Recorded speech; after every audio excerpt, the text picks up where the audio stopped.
À la une, Bouna, ville du nord-est de la Côte d'Ivoire, a reçu ce matin le chef de l'État. Il y a à peine une heure, le président Alassane Ouattara adressait sa compassion aux familles des victimes et aux blessés des récents conflits communautaires. Salon international de l'agriculture du Maroc, la coopération sud-sud au profit d'une utilisation rationnelle des ressources agricoles en Côte d'Ivoire, thème de la conférence prononcée par le ministre ivoirien de l'Agriculture et du Développement. Au moins 7 morts et 121 blessés dans l'effondrement d'un immeuble de 6 étages hier soir au Kenya. Les opérations de sauvetage se poursuivent pour tenter de trouver des survivants sous les décombres. Nous sommes le 30 avril, bienvenue dans le journal de ce samedi sur RTI 1. Il est arrivé ce matin à Bouna. Le président Alassane Ouattara a rencontré les populations de cette ville du nord-est de la Côte d'Ivoire. Bouna a été secouée par des violences intercommunautaires.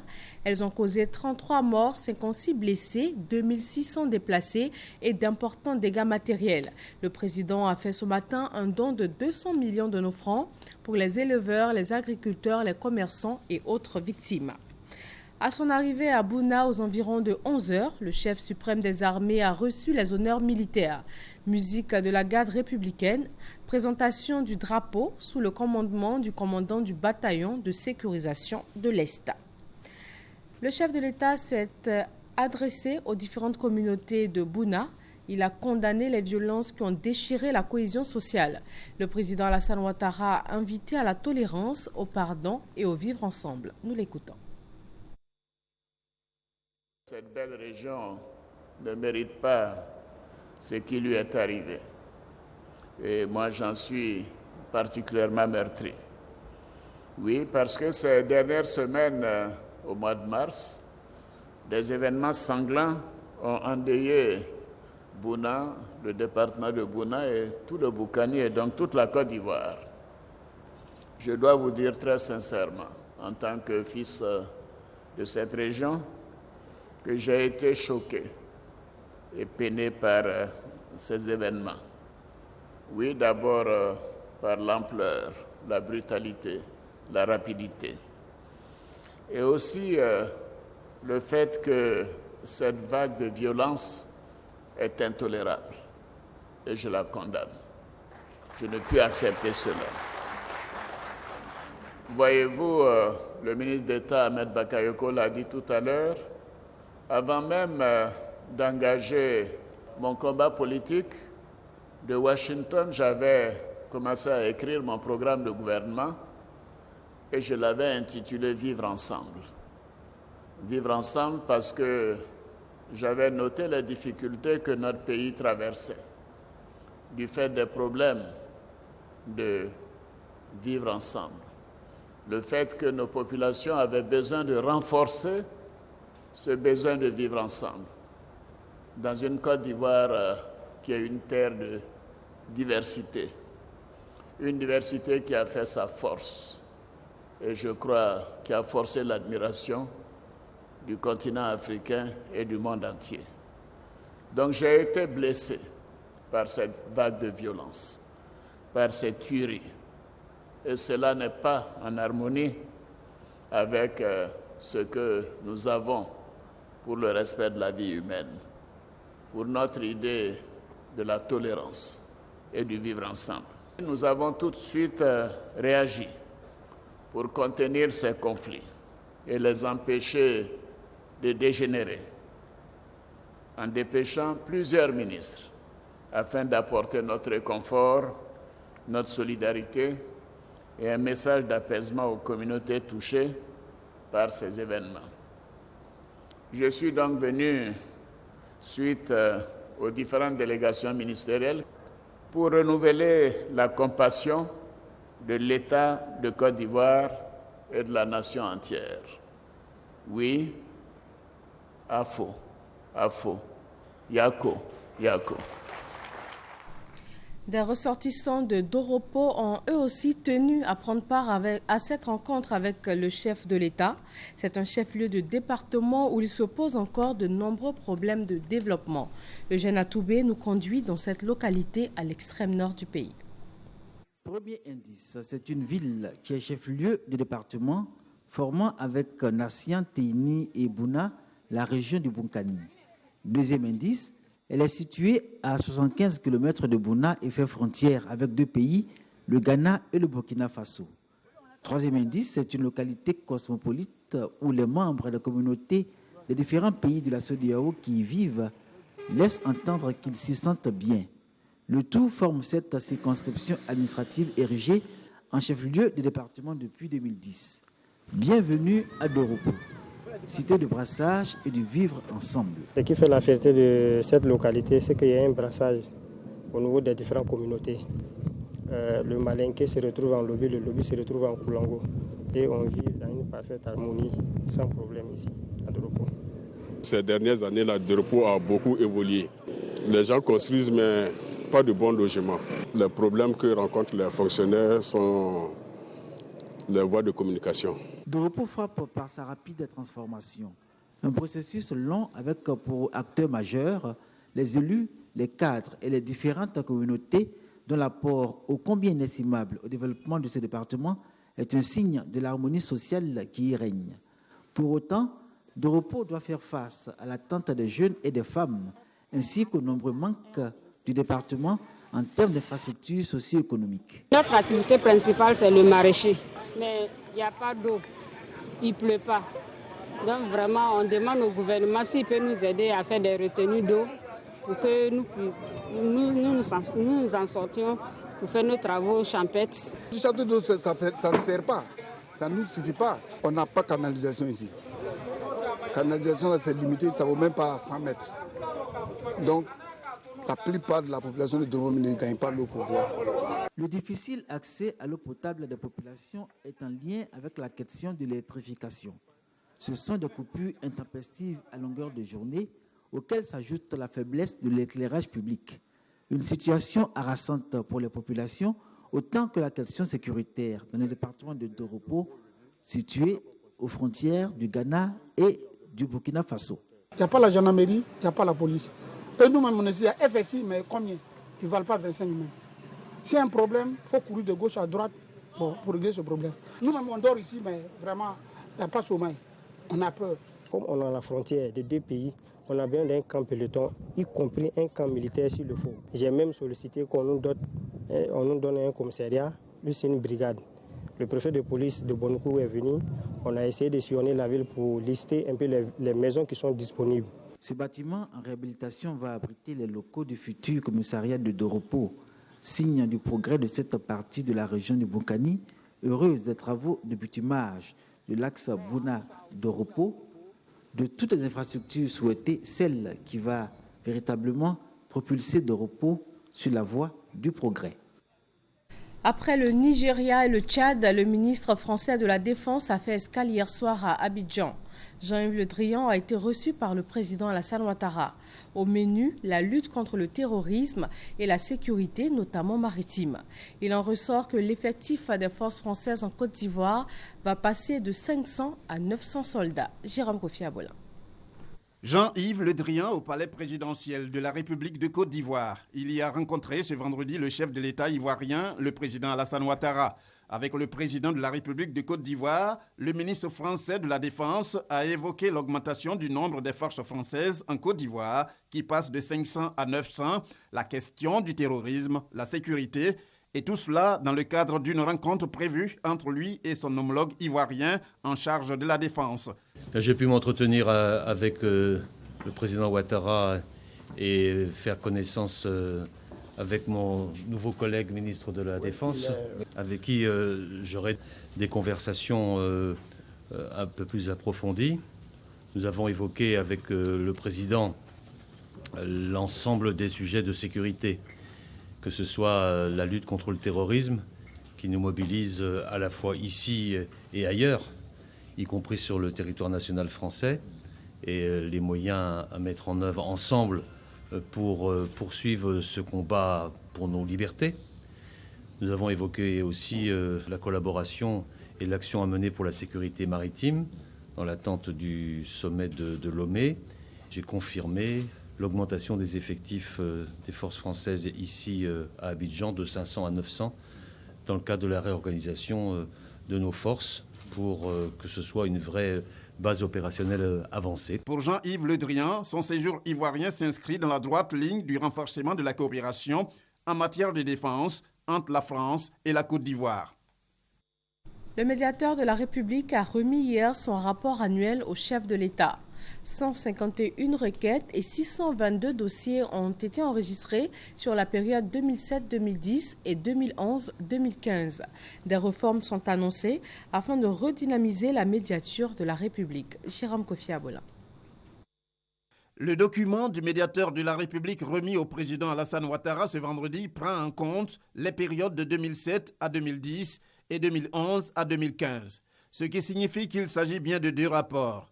Dans son discours de présentation des activités ayant fait l'objet de ces rapports, le médiateur de la République a rappelé le rôle combien important de cette institution dans le règlement des litiges ou conflits. Le médiateur de la République est une autorité administrative indépendante. Il a pour rôle de régler par la médiation les différents litiges dont il est saisi par requête. Il a également pour rôle d'aider au renforcement de la cohésion sociale pour le règlement des conflits entre communautés urbaines ou villageoises. Ce rôle important dévolu à l'organe de médiation vise à assurer l'équilibre social et le renforcement de la paix.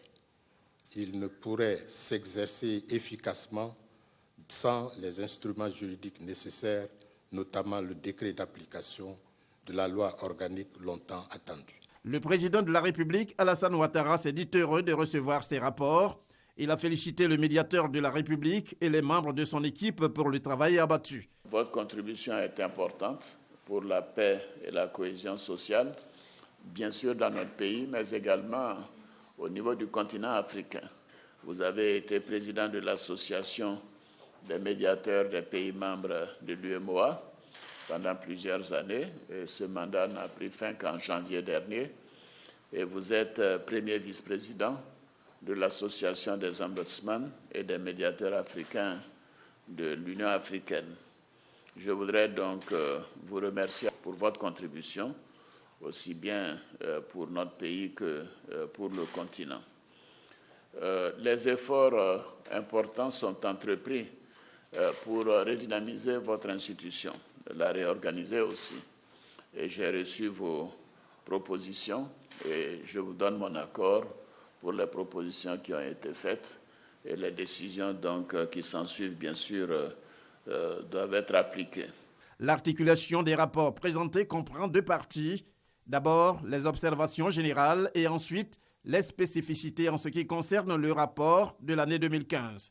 Il en ressort que 181 requêtes ont été reçues entre 2007 et 2010 et 622 dossiers enregistrés de 2011 à 2015. Lutte contre le racket, un comité local vient de voir le jour dans la commune de Cocody. Le comité de 30 membres a été installé par le ministre d'État, ministre de l'Intérieur et de la Sécurité, Ahmed Bakayoko. Il est chargé de faire reculer le racket sous toutes ses formes à Cocody. Abou Sanogo. Le comité communal de lutte contre le racket de la commune de Cocody, installé par le ministre d'État, ministre de l'Intérieur et de la Sécurité, Ahmed Bakayoko, composé de 30 membres cooptés pour représenter tous les secteurs d'activité socio-professionnelle et socio-économique de la commune, ce comité sera dirigé par le maire Mathias Ungouan. Sa mission, faire reculer ce fléau sous toutes ses formes dans cette commune. Je puis dire que je suis déjà dans la mission. Les membres du comité de lutte contre le racket s'engagent également à tout mettre en œuvre pour mériter votre confiance et celle de la commune. Le ministre d'État, ministre de l'Intérieur et de la Sécurité, Ahmed Bakayoko, appelle à l'implication des populations locales dans la lutte contre le racket et la promotion de la bonne gouvernance. Je me suis toujours donné comme mission de faire en sorte que nous ayons un seuil de tolérance zéro sur les questions de racket. Dénoncer le racket partout. Je vous suivrai et le président de la République vous soutiendra. Nous allons sanctionner les personnes qui n'ont pas compris. Si nous ne pouvons pas offrir plus à nos populations, mais au moins ne leur retirons pas leur liberté. Les comités communaux de lutte contre le racket sont des cadres d'échange et de concertation de toutes les parties prenantes sur les questions liées à l'amélioration des indicateurs qui se rapportent à la bonne gouvernance et à la lutte contre le racket. À San Pedro, des ex-combattants prêts à réintégrer la vie civile et active. Ils ont bénéficié pour cela d'une formation professionnelle. Thérèse Yoboué. Ils sont 92 ex-combattants. Désormais, ils sont déclarés aptes à exercer dans n'importe quelle entreprise de la place. Après une formation, ils viennent de recevoir leur attestation. Je suis un salle de séminateur qui me permet de pouvoir conduire normalement et physiquement la pelleteuse de manière pratique. Cette formation de chargeuse, ça me permet de travailler dans n'importe quelle société. Je dis merci à mon formateur de tout ce qu'il a fait pour moi. Je vois qu'aujourd'hui, je peux faire beaucoup de choses. Ce programme de formation a été mis en œuvre par le GIZ et l'ONUDI dans le cadre du programme Désarmement, Démobilisation et Réinsertion. Il est financé par l'Union européenne. Le programme a débuté en 2015 par la formation de 500 caristes, 150 conducteurs de pelleteuses, 200 magasiniers et 450 manutentionnaires. Cette dernière vague met ainsi fin au programme à la satisfaction des responsables de la formation. Nous avons formé 1700 personnes, 1000 pour la GIZ et puis 700 pour l'ONUDI. Ce que nous attendons des jeunes, c'est de faire en sorte qu'ils puissent s'exprimer clairement dans les entreprises avec les différentes compétences qu'ils ont pu acquérir. Les ex-combattants pourront s'adresser soit directement aux entreprises ou passer par un cabinet de placement mis en place par une structure. Les entreprises ont été invitées à aider l'État dans la réinsertion de ces stagiaires en fin de formation. Du patronat français en Côte d'Ivoire, les opérateurs économiques de 150 entreprises françaises ont signé des partenariats avec 3 structures ivoiriennes. Domaines concernés, les finances et l'immobilier. Francis Boifo. Par cette signature, des entreprises françaises exerçant dans le bâtiment s'engagent à accompagner la Chambre nationale des promotions immobilières du Côte d'Ivoire. Le partenariat vise à former les ouvriers et artisans travaillant sur les sites de construction de logements sociaux et économiques. C'est de la formation en collaboration, non seulement avec l'État, mais aussi avec les chefs d'entreprise, pour montrer aux jeunes l'exemplarité de ceux qui ont pris le risque aujourd'hui de se lancer dans le programme de la promotion immobilière. Ces artisans, il faut renforcer leur capacité pour livrer des infrastructures beaucoup mieux finies et au goût des clients. Et deuxièmement, mettre un mécanisme en place, c'est-à-dire un incubateur, pour permettre que ces artisans soient formés avec un processus qui va leur permettre demain de devenir des entrepreneurs. À Marcory, au sud d'Abidjan, un cabinet d'architecture français va mener des études en vue de la réalisation du projet Ville écologique. Ce projet prévoit la destruction des quartiers Anoumambo et Sikoji pour en construire d'autres respectant les normes environnementales. Ça nous permettra de nous situer vraiment dans les communes les plus modernes, les plus avancées sur le plan de l'environnement. En mission de prospection économique en Côte d'Ivoire, le patronat français s'est intéressé aux activités de la Bourse régionale des valeurs mobilières, BRVM. Un partenariat a été signé avec 2 objectifs majeurs. Accompagner le développement d'une place financière dans les pays de l'UEMOA et accélérer l'investissement international sur la Bourse régionale des valeurs mobilières d'Abidjan. Il est important d'attirer également des investisseurs européens français et cette convention va nous permettre d'avoir un cadre formel de coopération de travail avec Paris Europlace. À la tête d'une délégation de 150 chefs d'entreprise, le président du MEDEF a dit être séduit par les progrès réalisés ces 4 dernières années en Côte d'Ivoire. Après la ratification de la conférence internationale sur le climat COP21, la COP22 se prépare. Mercredi à Meknès au Maroc, en marge du Salon international de l'agriculture, une rencontre de haut niveau sur l'agriculture et le réchauffement climatique s'est tenue. 15 ministres africains et européens ont pris part à la rencontre. Jean-Jacques Kwame, envoyé spécial au Maroc. De haut niveau sur l'agriculture et la sécurité alimentaire, en perspective de la COP22, est la première après les accords de Paris.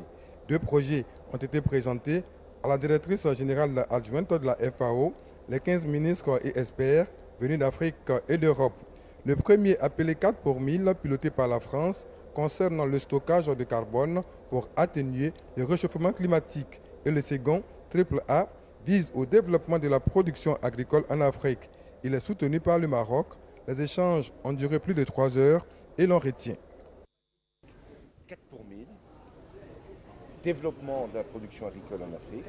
Ce sont deux projets qui, ce matin, ont trouvé toute leur convergence et toute leur cohérence. Pour le président de la 29e conférence de la FAO pour l'Afrique, Coulibaly Sankafoa, les perspectives sont bonnes, mais il a insisté sur le volet financement.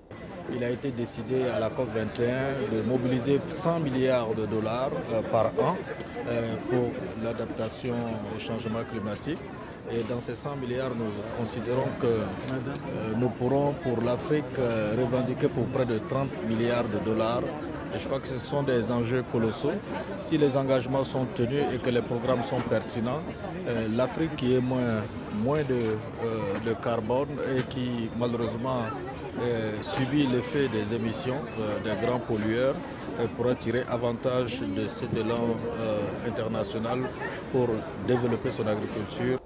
Au sortir de cette réunion, un comité conjoint a été mis en place. Rendez-vous en septembre pour finaliser les deux projets qui seront présentés en novembre prochain à Marrakech, au Maroc, à la conférence sur le climat COP22. Opération de déguerpissement et d'embellissement des zones à risque dans la capitale économique ivoirienne. La ministre de la Salubrité urbaine s'est rendue sur les sites précédemment libérés. Comment évoluent les travaux? Réponse avec Grace Kando. Les emprises des ouvrages de salubrité et d'assainissement occupés par les artisans des communes de Cocody, d'Adjamé et d'Abobo libérées. 2 semaines après, la ministre de la Salubrité urbaine et de l'assainissement, Anne-Désirée Ouloto, visite ces différents sites. C'est une opération d'utilité publique qui consiste donc à protéger les ouvrages d'assainissement et à faire en sorte donc que les populations, n'est-ce pas, vivent dans un environnement assaini. Pour éviter les inondations pendant la saison pluvieuse, des travaux sont effectués sur le bassin du Gourou de la Riviera Bonoumé. Les sites désormais libres ont commencé à être embellis. On remercie Dieu pour faire ça pour nous. Ça embellit même la gare, ça nous arrange. Je veux qu'il y en a fait dans les autres coins pour que ça peut attirer les autres personnes pour venir en Côte d'Ivoire. Après Cocody, Adjamé et Abobo, la ministre Anne-Désirée Ouloto s'est rendue au quartier cocotier dans la commune de Port-Boué où une montée de la marée a provoqué la mort de 4 personnes. Aujourd'hui, les populations doivent savoir que vivre dans ces emprises à côté de la mer est un danger pour elles. Nous sommes ici sous une ligne de haute tension. Et sous cette ligne de haute tension vivent les populations au quotidien. Donc ce sont des populations qui sont confrontées à toutes sortes de risques. Cette situation, nous devons nous mobiliser, protéger ces populations. L'opération de déguerpissement et d'embellissement des zones à risque de la ville d'Abidjan se poursuivra dans d'autres communes. Le lycée moderne de Dianra, dans le centre de la Côte d'Ivoire, compte 12 nouvelles salles de classe. C'est un don du conseil régional du Béret en vue de décongestionner les anciennes salles de classe et améliorer donc les conditions d'études des élèves et des enseignants. Mamadou Kwasi. 12 nouvelles salles de classe pour décongestionner le lycée municipal de Dianra dans la région du Béret. Ces bâtiments réalisés par le conseil régional viennent améliorer les conditions de travail des élèves et des enseignants. En remettant les clés, le président du conseil régional du Béret, Abdelkader Karamoko, a précisé que l'éducation constitue un point essentiel de sa politique de développement. Car pour lui et son équipe, la lutte contre la pauvreté passe par une bonne formation de l'élite, des cadres qui prendront la relève du développement de la région du Béret. Le personnel d'encadrement, les élèves et les enseignants ont exprimé leur gratitude au conseil régional. Pour eux, ces infrastructures viendront améliorer leurs résultats scolaires. Cette activité s'inscrit dans la nouvelle dynamique adoptée par le bureau du conseil régional du Béret. Au cours de la première session ordinaire de l'année 2016, le président du conseil régional et son équipe ont fait le bilan des projets d'investissement dans toute la région. Le département de Diarra a pu bénéficier de plus de 300 millions de francs CFA comme investissement. Les investissements qui ont porté sur le reprofilage des routes, la construction et l'équipement des centres de santé et des écoles. À cela s'ajoute le financement des activités génératrices de revenus en faveur des femmes et des jeunes. Le préfet de la région du Béret félicite Abdelkader Karamoko et son équipe pour le bilan jugé satisfaisant. Il invite le conseil régional à faire davantage pour le bien-être des populations. Le préfet exhorte également ses administrés à soutenir les efforts du conseil régional pour lutter efficacement contre la pauvreté. Pour cette année 2016, la santé et l'éducation constituent les points essentiels de la politique de développement de la région du Béret. La Loterie nationale de Côte d'Ivoire a offert du matériel de bureau et des appareils électroménagers au groupement des sapeurs-pompiers militaires de Marcory. Grâce Kando. La Loterie nationale de Côte d'Ivoire, l'ONACI, en dehors de sa mission de réaliser des investissements à partir de l'organisation des jeux du hasard, s'investit aussi dans les œuvres sociales au profit des populations. La structure vient d'offrir à la deuxième compagnie des sapeurs-pompiers militaires de Marcory des appareils électroménagers, du matériel de bureau, des chaises, des pots de peinture et des tables.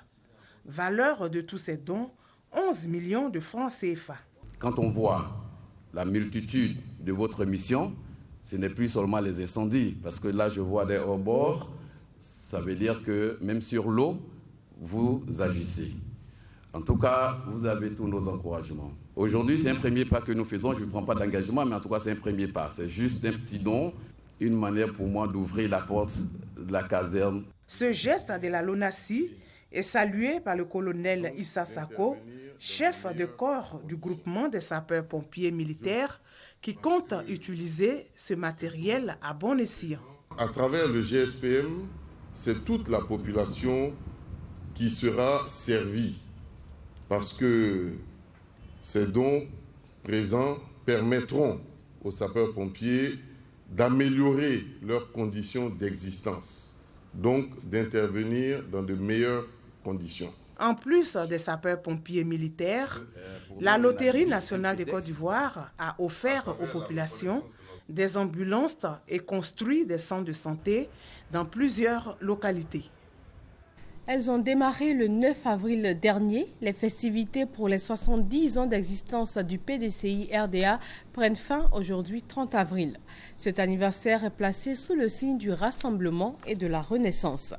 Et pour ce 70e anniversaire, des journées éclatées ont eu lieu un peu partout dans le pays. Nous vous proposons des images des festivités ici à Abidjan, à Gagnoa, à Dimbokro, Boaké et également Daloa. C'est une forte délégation du PDCI RDA conduite par le vice-président Niamien Goran qui a communié avec les militants de la région de San Pedro. Première étape, Tabou. Là, des hommages ont été rendus aux anciens et 14 militants décorés. Les récipiendaires ont traduit leur reconnaissance au président du parti, Enrico Nambédié. Deuxième étape, San Pedro. Place au Rotary. Les militants sortis nombreux ont célébré les 70 ans de leur parti dans l'union et la cohésion avec leurs frères des partis membres du RHDP à travers un grand défilé. 10 militants ont été honorés. Ils ont été faits respectivement grand officier, commandeur, officier et chevalier. C'est tout à l'honneur de nos militants de cette région. Et je voudrais profiter de l'occasion pour féliciter et remercier les militants pour leur mobilisation extraordinaire. Thérèse Ndriyoma a conduit la délégation du PDCI à Gagnoa en compagnie du secrétaire exécutif Maurice Kakou Dikawo. Occasion pour les militants de retracer les qualités d'homme de paix, de rassembleur du président Enrico Nambédié. Occasion aussi pour le chef de la délégation de rassurer sur les grandes mutations face aux inquiétudes des militants. Nous avons des frères qui sont partis un peu à côté pour des questions de divergence d'opinion et nous nous battrons pour que ces frères reviennent à la maison. Autre moment fort de la célébration, la décoration d'une vingtaine de militants. Les récipiendaires ont dit qu'ils sont toujours au travail pour leur parti. En 1950, le commandant de cercle de Dimbokro fait tirer sur des militants du PDCI-RDA alors que ceux-ci réclamaient une juste rémunération du café et du cacao. Cette fusillade fait 13 morts. À l'occasion des festivités du 70e anniversaire du PDCI-RDA, le parti se souvient de ces martyrs. Bobiassa Emilienne, déléguée départementale du PDCI-RDA dans le Nzi, souhaite que ce sacrifice des martyrs de Dembokro serve de ferment à la redynamisation du plus vieux parti de Côte d'Ivoire. La députée de Dembokro appelle donc les militants du Nzi à l'entente et à l'union. Oui, Dembokro a bâti la Côte d'Ivoire. C'est par notre sang, le sang de nos parents, que le PDCI a été construit. Quant au chef de délégation du parti à Dembokro, Subi Goré Emile, il a décoré les pionniers du PDCI-RDA dans le Nzi, tout en les invitant à demeurer des modèles pour la jeune génération de militants. Les 70 ans du PDCI-RDA célébrés à Grand-Lao. Une célébration sous fond d'hommage au père fondateur Félix Houphouët-Boigny, mais également aux pionniers dont Arsène Hucher Assouan, qui a enraciné le parti à Grand-Lao. Représentant le président du PDCI-RDA, Joséphine Guidiwandja, membre du conseil de l'ordre du Bélier, a réitéré la volonté d'Henri Konan Bédié d'aboutir au parti unifié sans toutefois brader les valeurs du PDCI-RDA. Le député maire Djaya Jean a traduit le soutien des militants de Grand-Lao au président Henri Konan Bédié qui œuvre aux côtés du chef de l'État Alassane Ouattara pour la paix et la cohésion en Côte d'Ivoire. Le PDCI-RDA ne saurait célébrer ses 70 ans sans rendre hommage aux personnes qui se sont saignées pour l'enraciner. Makori, à l'instar des autres villes et communes, n'a pas dérogé à la règle de la direction du parti. 8 cadres, dont le délégué communal Raoul Abi, ont été faits commandeurs dans l'ordre du Bélier. Une distinction que le délégué maire a dédiée à tous les militants qui œuvrent pour que le PDCI continue de résister au temps. Cette année, les Ivoiriens retourneront aux urnes pour les législatives et le référendum. Raoul Abi exhorte les militants à rester mobilisés afin de doter le pays des hommes et des textes nécessaires à l'émergence annoncée. La célébration éclatée des 70 ans du PDCI-RDA a donné l'occasion aux responsables de la délégation départementale de Botro de réactiver la flamme militante du plus vieux parti politique de Côte d'Ivoire. L'envoyé de la direction du parti pour la supervision de la célébration, Albert Kakoutiapani, a prôné l'unité et l'attente entre les cadres locaux du PDCI-RDA avant de procéder à la décoration des militants dont les actions militantes sont reconnues de tous. C'est un motif de grande satisfaction qui provient de la reconnaissance que quelque part on met en vous. Dans la délégation communale de Bouaké, la célébration a connu un éclat particulier avec le défilé des comités de base et des prestations artistiques. La région de Bouaké dispose de 7 délégations communales et départementales du PDCI-RDA. Les 70 ans du PDCI ont été marqués par des manifestations éclatées à Daloa. Pendant 3 jours, militants et populations ont communié pour la réussite de l'événement. Femmes, jeunes, hommes et têtes couronnées étaient de la partie, positionnés en première ligne pour être témoins privilégiés de cet événement historique. Un événement meublé par des expositions photos qui retracent l'histoire du parti dans la région. Des prestations artistiques et aussi des distinctions ont donné à cette célébration tout son sens. Le délégué communal du PDCI à Daloa, Maître Kosokro, a appelé à l'entente et à l'unité pour un PDCI fort à Daloa. 46 militants ont reçu des diplômes d'honneur et une dizaine de personnalités ont été décorées dans l'ordre du mérite du Bélier, chevalier, officier, commandeur, grand officier. Enfin, des gerbes de fleurs et des décorations à titre posthume ont été remises aux familles des disparus qui ont été les pionniers du PDCI dans la région. Voilà des images des journées éclatées pour la célébration des 70 ans du PDCI. Au moins 7 morts et 121 blessés, bilan de l'effondrement d'un immeuble de 6 étages hier soir à Nairobi au Kenya suite à des inondations. Les opérations de sauvetage se poursuivent afin de tenter de trouver des survivants sous les décombres. Merci de nous suivre sur RTI 1. Très bon samedi à vous.